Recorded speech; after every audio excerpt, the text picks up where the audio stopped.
Hi, my loves. Welcome back to the Starscartel channel. If you don't know, I am Star. Today I'm here with a dream. In this dream, I was working as a CNA, um, and I was at a nursing home. I had just arrived to the nursing home and I was trying to gather my supplies so that I could see about my first patient. As I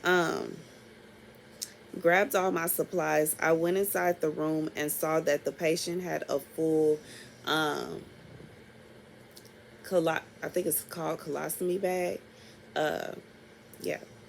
And I was like, oh my goodness. I grabbed some gloves and was getting ready to empty it. And as soon as I was getting ready to empty the bag, another CNA came and grabbed me and was like, wait, let's go to breakfast and then we'll worry about this. Then she started to show me that the patient I was getting ready to work on was in a magazine at one point in their life and just started talking to me about this patient. Okay, and that was just the end of the dream. Let's get to the scripture. The scripture comes from Matthew 13 and 24. Jesus told them another parable. The kingdom of heaven is like a man who sowed good seed in his field. But while everyone was sleeping, his enemy came and sowed weeds among the wheat and went away. When the wheat sprouted and the former heads and formed heads, then the weeds also appeared. The owner's servants came to him and said, Sir, didn't you sow good seed in your field? Where then did the weeds come from? An enemy did this, he replied. The servants asked him, Do you want us to go and pull them up? No, he answered, because while you are pulling the weeds, you may uproot the wheat with them. Let both grow together until the harvest. At that time, I will tell the harvesters, first collect the weeds and tie them in bundles to be burned. Then gather the wheat and bring it into my barn. So this is what God is saying. Um, Basically, in this dream, me and this other person were basically symbolizing good and bad. Okay. Like the good is me seeing something going on, seeing something that needed it needed immediate action. Like it was surpassed the full limit. It was at the point that it was literally ready to burst.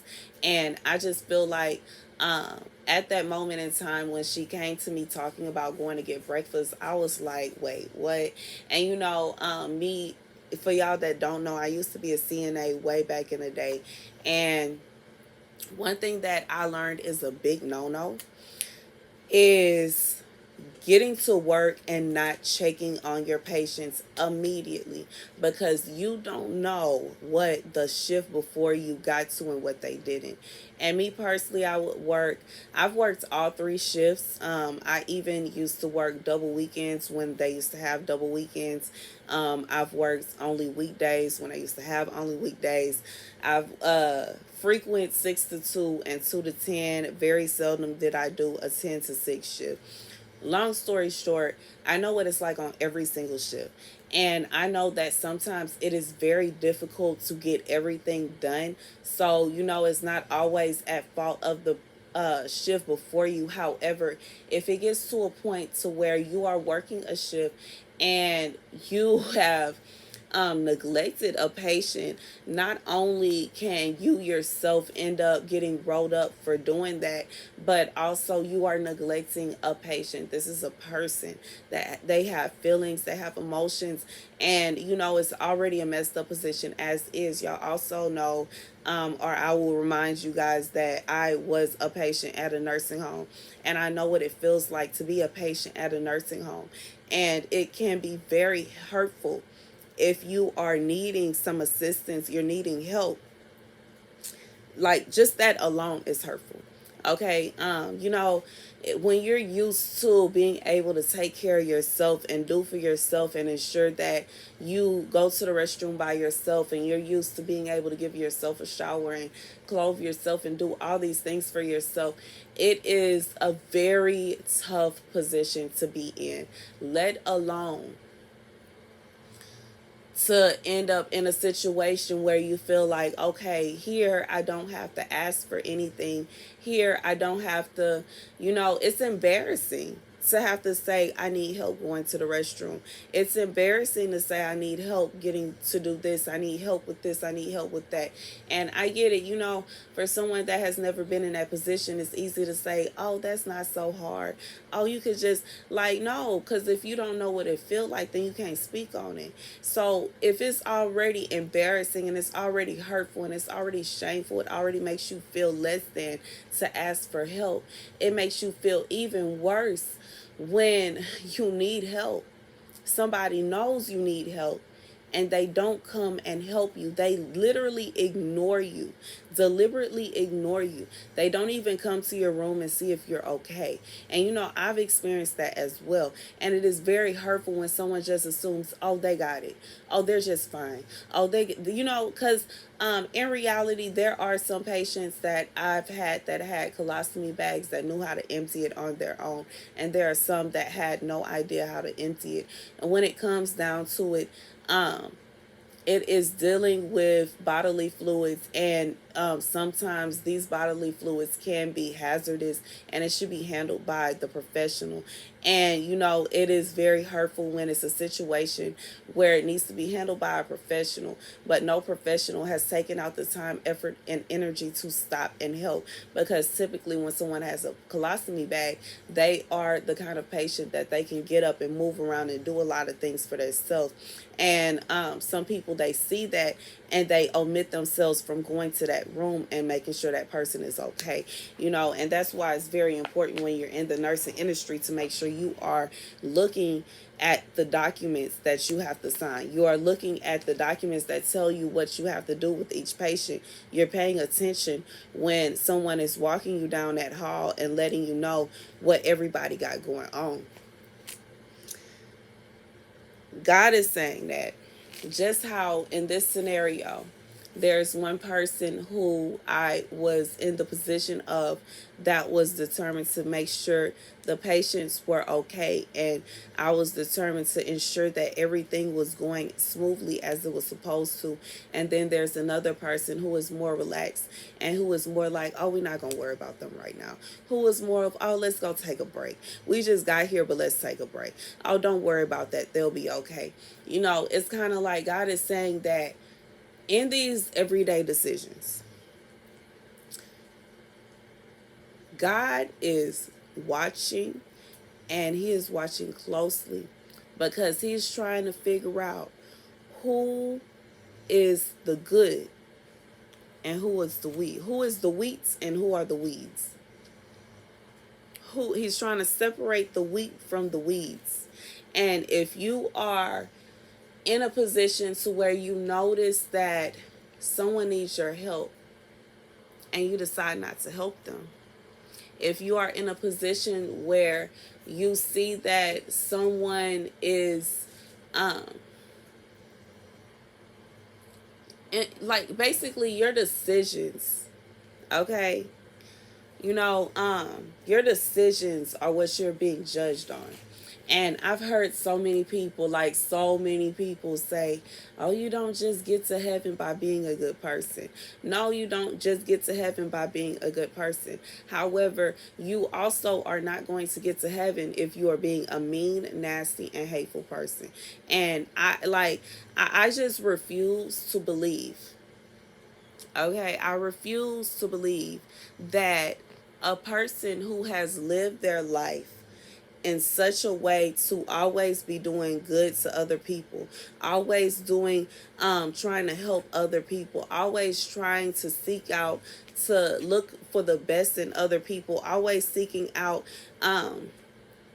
to be as kind as they possibly can, as loving as they possibly can, is going to end up in the same place as somebody that is mean, that is nasty, that doesn't treat people right, that is always being mean to other people, someone that is deliberately neglecting other people, someone that can help someone but chooses not to.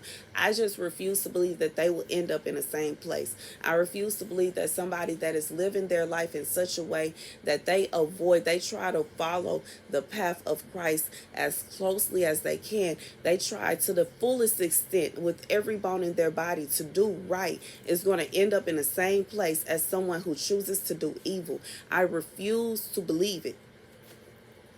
And God is saying it is not so. However, we also have to understand that these people that are considered good are still in a world full of people that are considered bad, and they are mixed together. And your decisions are what lets God know if you are wheat or if you are weed. Your decisions could change. You could up and one day decide that you are going to make a decision that is going to help God to classify you as the wheat. But at first you have been doing some things and making some decisions that made you be classified as a weed. But in certain stages, the wheat and the weed look exactly the same. And I feel like God is saying you have to be careful of that. In this dream and in the world of, just working as a nursing assistant, working as a nurse, everybody has on scrubs. So in reality, everybody is dressed in the same uniform. Everybody is dressed alike.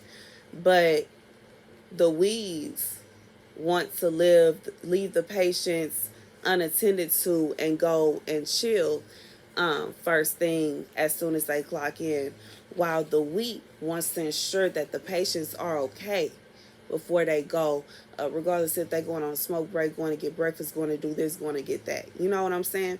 And this is something that when I was working, the first thing I would do after I clocked in is check every single one of my patients, regardless to if they were getting up or not. And if they were getting up, I would get them up, I would get them ready. If they were not getting up, I would at least check on them to make sure they were comfortable and they were okay. Okay. And one thing that God is telling me in that scenario, you never know when the state board is coming in for a visit. And if they decide to come in for a visit and you haven't checked on a patient and that patient is not up to standard, you could be losing your license. You could be losing your certificate. I actually worked one place.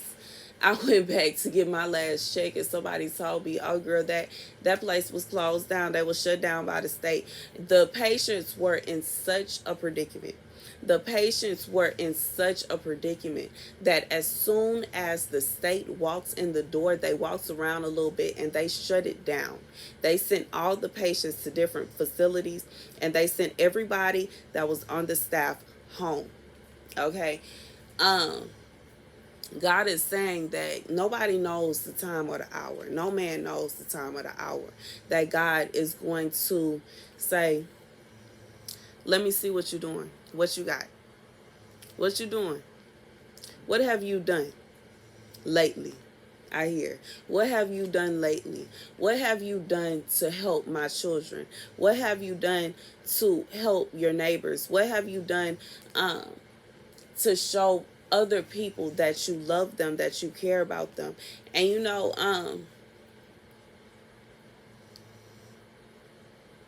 it's just like, it's not to say that you got to go around giving out money all the time, because money, if someone needs it and they are really in need of money at that moment, it is a form of you showing that person that you care about them by helping them out.